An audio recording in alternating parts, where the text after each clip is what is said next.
È ora di finirla, non ne possiamo più. La rabbia dei ristoratori che ogni fine settimana vivono un incubo a causa delle continue risse tra giovani in preda all'alcol. Accolta la richiesta di incidente probatorio dell'avvocato della difesa, il Tribunale di Trieste dispone la perizia medico-legale. Le novità sul caso del neonato morto in culla nel dicembre 24. Oltre 30.000 chiamate gestite nel primo mese di piena operatività regionale, un'adesione in continua crescita, presentati i dati del numero sanitario per le non urgenze 116-117. Sindaco di Piazza orgoglioso della classifica del Sole 24 Ore che vede Trieste in testa per qualità della vita degli over 65. Ottimi risultati anche per bambini e giovani.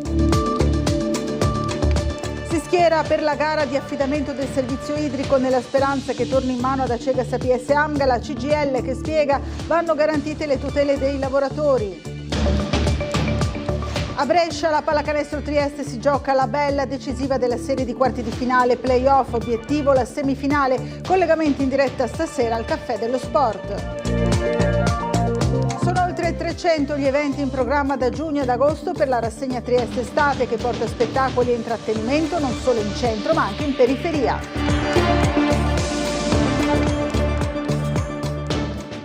Buonasera dal telegiornale di Tele4. Gestori dei locali di via Lazzaretto Vecchio e dintorni non ne possono più dal giovedì al sabato, quindi tutti fine settimana, continue risse tra giovani e giovanissimi, spesso in preda ai fumi dell'alcol. Vediamo il servizio di Gianluca Paladin.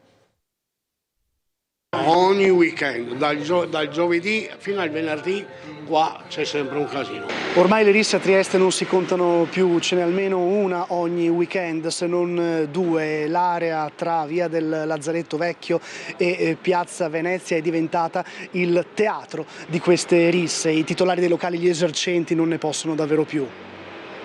Giovani e giovanissimi in preda ai fumi dell'alcol che se le danno di santa ragione, a volte anche a colpi di spranghe e bastoni. Il venerdì e il sabato sera i gestori dei locali contano i danni fra sedie e tavoli ribaltati, così come anche i cittadini che parcheggiano l'auto sulla pubblica via, specchietti divelti, lunotti spaccati, vetri infranti. A Trieste da giovedì a sabato è il Far West, l'ultimo tafferuglio nella tarda serata di sabato in via del Lazzaretto Vecchio, ma adesso emerge l'episodio di venerdì sera, sempre in zona, protagonisti giovani di varietà e poi le risse nelle scorse settimane sulle rive e in via Pascoli.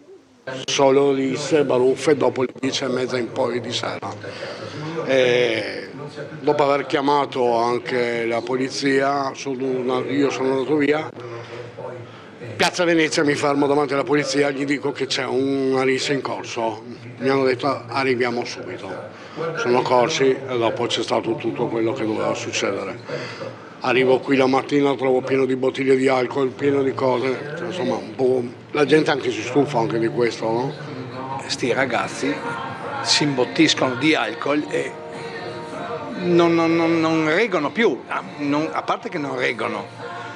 E poi cosa succede? Continuano ad andare nei supermercati a comprare l'aranciata, mandano naturalmente il maggiorenne classico a comprare l'alcol, a comprare le aranciate, mischiano insieme, si fermano qui, purtroppo io ho l'ape fuori che fa da bancone e si fermano lì, fanno festa e poi saltano sull'ape, me l'hanno già rovinata, hanno già rotto pezzi eccetera eccetera e poi vanno in giro a distruggere quello che questo rione fino adesso ha creato. Accolta la richiesta di incidente probatorio dell'avvocato della difesa, il Tribunale di Trieste dispone la perizia medico-legale nel caso del bambino, del neonato morto in culla nel dicembre del 2024. Vediamo. La difesa ha chiesto l'incidente probatorio al fine di accertare le cause della morte del neonato. Il PM si è associato alla richiesta di incidente probatorio e il giudice ha disposto di conseguenza, accogliendo la richiesta per ulteriori approfondimenti. Disposta la perizia medico-legale, il Tribunale nominerà il suo perito per fugare ogni dubbio sulle cause del decesso. Sono le novità emerse in merito al caso del neonato di 5 mesi morto in culla nel dicembre del 2024, fatto per il quale è indagato il padre. Oggi l'udienza preliminare al Tribunale di Trieste davanti al GUP Francesco Antoni. Il PM Chiara De Grassi si è associato alla richiesta di incidente probatorio dell'avvocato della difesa Giovanna De Manzano, che già in precedenza aveva depositato una consulenza di parte a firma del dottor Raffaele Barisani. Il 18 dicembre 2024 il bimbo era stato trovato a faccia in giù senza vita nella piccola culla dove dormiva, in un appartamento Ater della periferia di Trieste. All'inizio pareva si trattasse di una morte naturale, ma a seguito delle indagini condotte dalla squadra mobile e durate per quasi un anno si era fatta largo un'altra ipotesi. Il padre, la sera prima dell'intervento del 118, avrebbe scosso ripetutamente il figlioletto, sbattendolo sul materasso della culla. Un atto di nervosismo, pare. Sul corpicino l'autopsia aveva rilevato lesioni encefaliche, 4 le emorragie riscontrate. Il padre del bimbo, un uomo di 30 anni, è indagato per omicidio preterintenzionale e deve anche rispondere di violenza domestica nei confronti delle 2 figlie piccole. Rinnovo il mio invito alla stampa a trattare con la massima delicatezza questo caso giudiziario, non solo per garantire alle varie autorità giudiziarie di poter lavorare con la massima serenità, ma anche per rispettare il dolore del mio assistito ed anche della sua famiglia, ovviamente, per il lutto occorso. Un detenuto di 35 anni di nazionalità italiana è stato trovato morto questa mattina all'interno del carcere del Coroneo. A dare l'allarme sarebbero stati i compagni di cella. Sul posto sono intervenuti i sanitari del 118 con ambulanza e automedica. I tentativi di rianimazione sono proseguiti a lungo, ma per l'uomo non c'è stato purtroppo nulla da fare. Secondo le prime informazioni non emergerebbero elementi riconducibili a un gesto estremo. Tra le ipotesi al vaglio vi sarebbe quella di un malore nel sonno. Sono in corso accertamenti per chiarire il quadro sanitario del detenuto e verificare un eventuale uso di stupefacenti o psicofarmaci. Informata la Procura di Trieste, che con ogni probabilità disporrà l'autopsia e gli esami tossicologici. Oltre 30.000 chiamate gestite nel primo mese di piena operatività regionale, un'adesione in continua crescita. Sono stati presentati oggi i dati del numero sanitario per le non urgenze, 116-117 per il Friuli Venezia Giulia. Sentiamo Bernardo Gulotta. Nel primo mese di attività a livello regionale il numero unico 116117 ha gestito oltre 30.000 chiamate con una media di circa 1.000 contatti al giorno e l'86% delle richieste risolte al primo contatto. Sono alcuni dei dati illustrati oggi nel corso di una conferenza stampa dedicata al bilancio iniziale del Servizio Sanitario Territoriale del Friuli Venezia Giulia.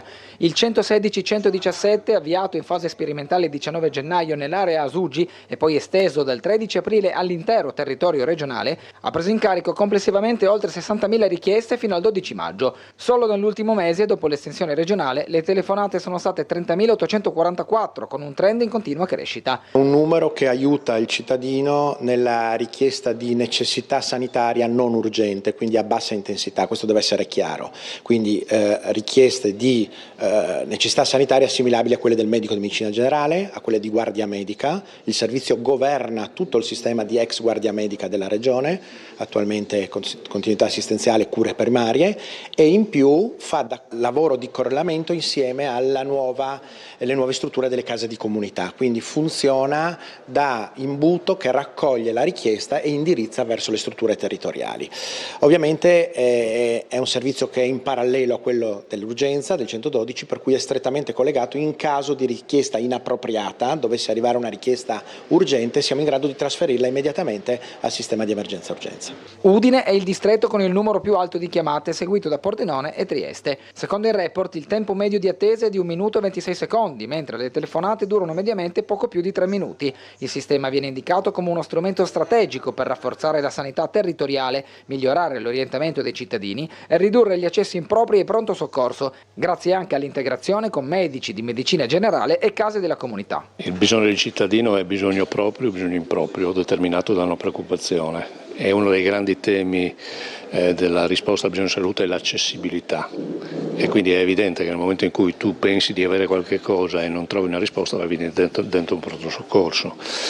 Questi strumenti con il tempo ci consentiranno di selezionare la parte anche coerente e proporzionata all'appropriatezza, e già vediamo che i numeri dimostrano questo, quindi rispondere al bisogno, che è un bisogno di continuità e non è un bisogno di urgenza. Incidente in via Acola Utti nel tardo pomeriggio intorno alle 17:30. Un uomo di 75 anni è uscito autonomamente di strada colpendo più auto in sosta in evidente stato etilico, è uscito dall'auto barcollando e con evidenti problemi di salute. Ha rifiutato però le cure del caso, affidandosi invece alla polizia locale giunta sul posto per i rilievi insieme ai vigili del fuoco per la sicurezza dei mezzi colpiti. Ingenti i danni al traffico, insomma tanto traffico in quell'ora di punta. Gli scenari futuri del servizio idrico di Trieste sono stati al centro di un'assemblea generale dei lavoratori del gruppo ERA convocata dalla Filctem CGIL. Il sindacato è a favore del rinnovo dell'affidamento a privati, ovvero all'attuale gestore. Vediamo. Era necessario fare questa assemblea perché c'è forte preoccupazione da parte dei lavoratori sulle possibili scelte future. Ci sono già state delle dichiarazioni in merito alla volontà di andare a gara, cosa che secondo noi è la cosa più auspicabile e migliore per il futuro, per quanto riguarda investimenti, per quanto riguarda le ricadute occupazionali e soprattutto per il territorio. Si avvicina la scadenza della concessione del servizio idrico ad Acegas. Il termine è il 31 dicembre 27, ma già il mese prossimo Ausir dovrà indicare tra gestione in-house o privata attraverso gara europea. Scelta quest'ultima preferita dal Comune, ma anche dalla CGIL, che oggi ha promosso un'assemblea al Cinema Ariston con i lavoratori preoccupati per le incertezze sul loro futuro. Paura dei lavoratori è quella di fare un salto nel buio, ok? Di non mantenere più i livelli economici, i livelli normativi cui si sono portati a casa in questi anni con le contrattazioni di secondo livello. Quindi oggi i lavoratori sono consapevoli che il passaggio in un'altra azienda non andrebbe più a garantire una crescita continua anche a livello non solamente economico ma anche normativo. Sull'opzione dell'affidamento diretto in-house, ovvero il ritorno al pubblico, così come indicato dal referendum del 2011, da tempo si ragiona a livello politico e tecnico con l'obiettivo di abbattere le tariffe che a Trieste sono più care del 75% rispetto a Udine, ma la CGIL vede invece di buon occhio una nuova assegnazione ad Acegas APS Amga. E per quanto riguarda il discorso delle tariffe, bisogna guardare un po' morfologicamente anche la zona dove viviamo, no? Noi portiamo l'acqua dalla zona costiera all'altipiano carsico, quindi questo ha un costo non indifferente. Bisogna tenere conto, abbiamo un dislivello di 300 metri.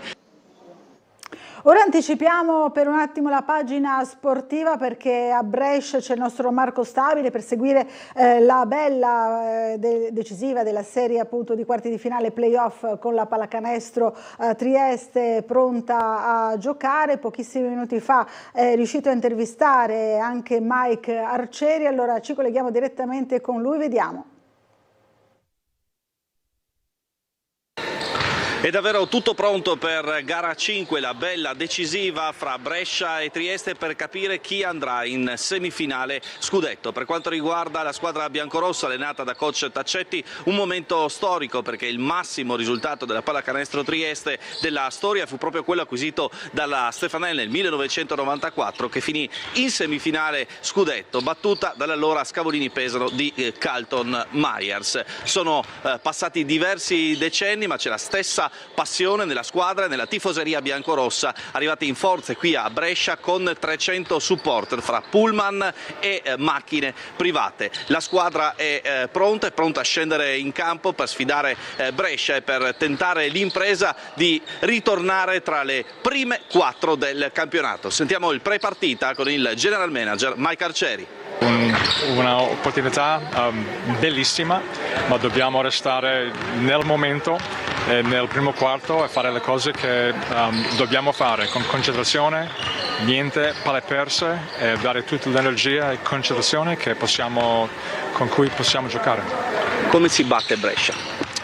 Dobbiamo giocare 40 minuti, 1, 2, dobbiamo correre, 3, dobbiamo limitare palle perse. E dobbiamo difendere bene su Bilan, nel post basso e anche ovviamente su Della Valle o anche altri giocatori nel pick and roll, ma anche facendo un close out, avendo in visto tutti i tiratori. Allora è una partita di dettagli come sempre nel playoff, ma specialmente dopo 4 partite ormai tutti sanno un po' di tutti, di altri, allora execution sarà la cosa. Quasi 300 persone a Trieste, la tifoseria ha risposto alla grande. Sì, un bellissimo segno, non vedo l'ora per la loro entrata, è un'evidenza del passione, dell'amore della città, una cosa bellissima e sicuramente sarà un aiuto per noi fondamentale, come sempre.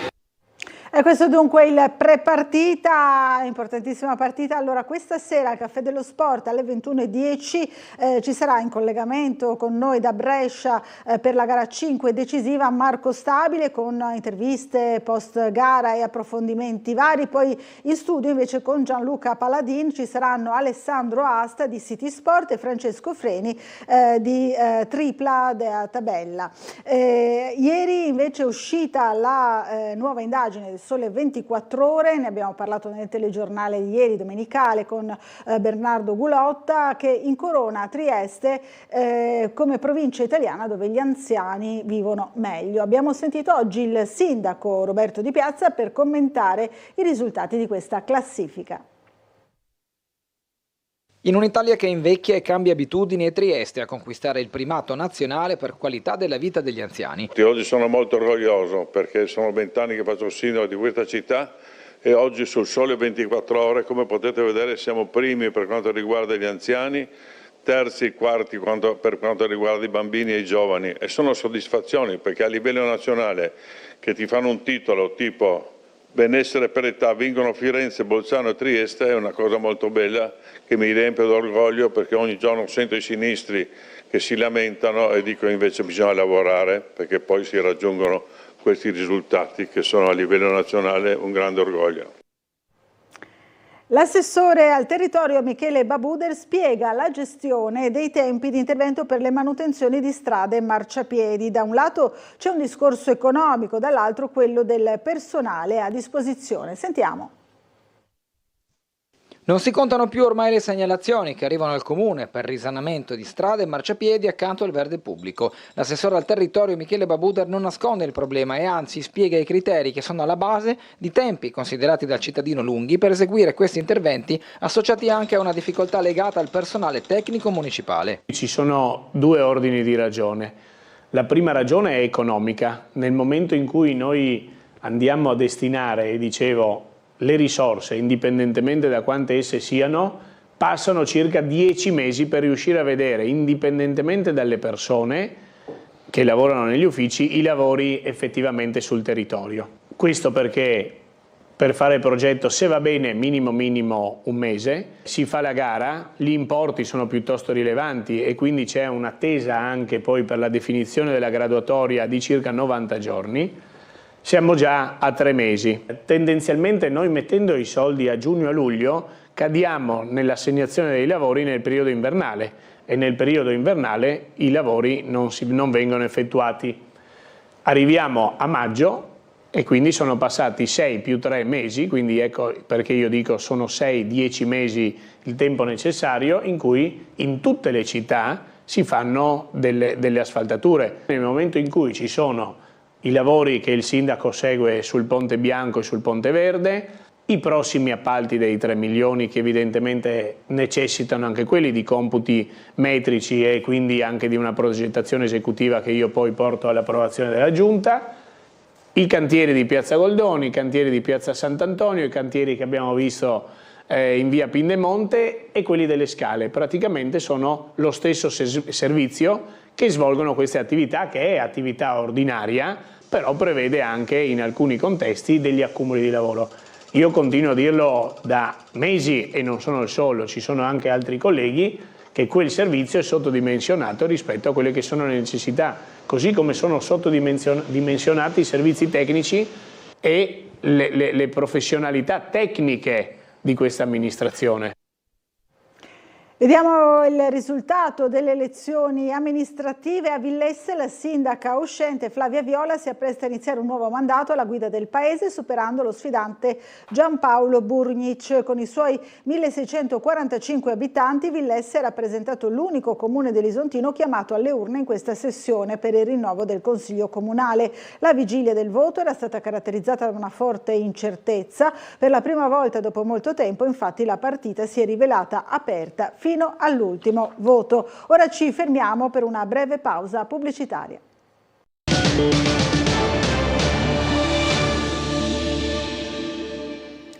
A Trieste ci sarà presto il Largo del Milite Ignoto. È partito infatti l'iter per l'intitolazione di uno spazio del centro cittadino. Vediamo il servizio di Gianluca Paladini. Il largo è quello dove è situato l'asilo Tolcucherna, il ristrutturato asilo Tolcucherna, nell'ambito del Colle di San Giusto, Parco della Rimembranza.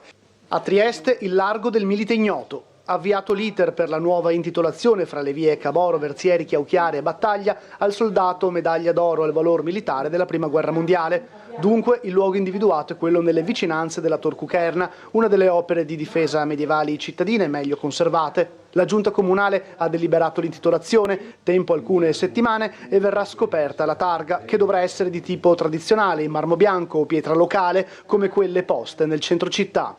Ieri ricorrevano i 100 anni del Parco della Rimembranza. Si tratta di un'iniziativa che va a concludere tutta una serie di eventi che hanno rievocato i fatti della Prima Guerra Mondiale, che hanno riguardato il Carso, il territorio triestino, dove tanti giovani hanno sacrificato la loro vita per la madrepatria, per l'Italia. Ecco, è una delibera, è un'iniziativa importante che è stata voluta dal Sossuero Savino, ma in generale dal gruppo consigliare di Forza Italia, perché il Milite Ignoto è una figura simbolica che rende l'idea e quel valore di attaccamento alla patria, ai suoi valori, all'istituzione, che deve essere sempre attuale. In una città, ricordiamo, che è particolarmente legata all'Italia e che soprattutto negli eventi, nella Magna Alzabandiera, vede tanta partecipazione dei cittadini.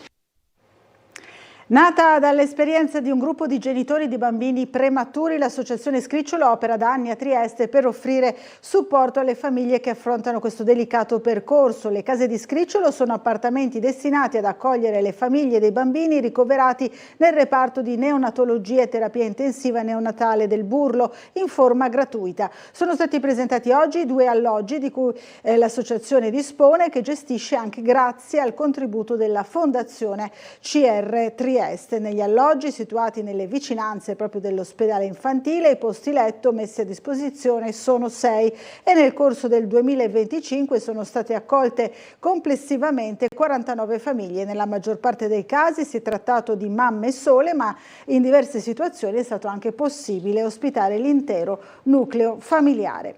Per tutta l'estate, da giugno ad agosto, Trieste tornerà a trasformarsi in un grande palcoscenico diffuso con gli oltre 300 spettacoli di Trieste Estate. Vediamo.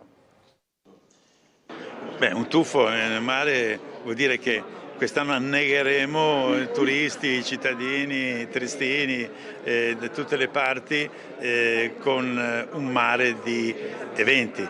Un cartellone di oltre 300 eventi, ma Trieste Estate è molto di più, è un progetto culturale che attraversa la città, dagli spazi verdi del giardino, del Museo Sartorio e del giardino pubblico, alle atmosfere storiche del Museo d'Antichità Winkelmann e del Castello di San Giusto, passando per la vivace cornice di Piazza Verdi, fino alla spettacolare atmosfera del Molo Audace. Trieste Estate conferma la propria vocazione a portare la cultura fuori dai luoghi tradizionali. Eventi di qualità, ma eventi soprattutto che danno l'ampia possibilità di essere ascoltati, perché non andiamo solo ad offrire nelle piazze principali, Piazza Unità, Piazza Verdi o neanche nei punti di grande cultura come il Sartorio, dove faremo attività teatrali, e il Winkelmann, ma anche e soprattutto nelle periferie, per non parlare di quello che faremo nell'altipiano. Ecco. Anche per l'edizione 2026 la rassegna coinvolge una rete ampia e articolata di realtà cittadine. Dal 4 giugno al 31 agosto in programma una decina di rassegne e altrettanti festival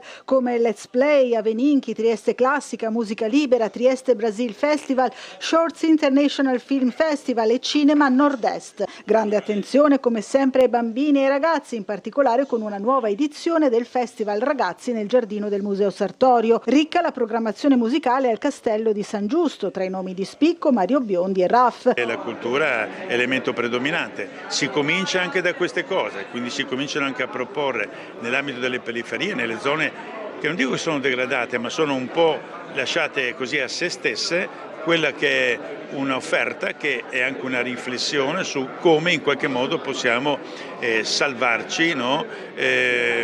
Da queste realtà, queste situazioni che preoccupano gli anziani, preoccupano i giovani, no?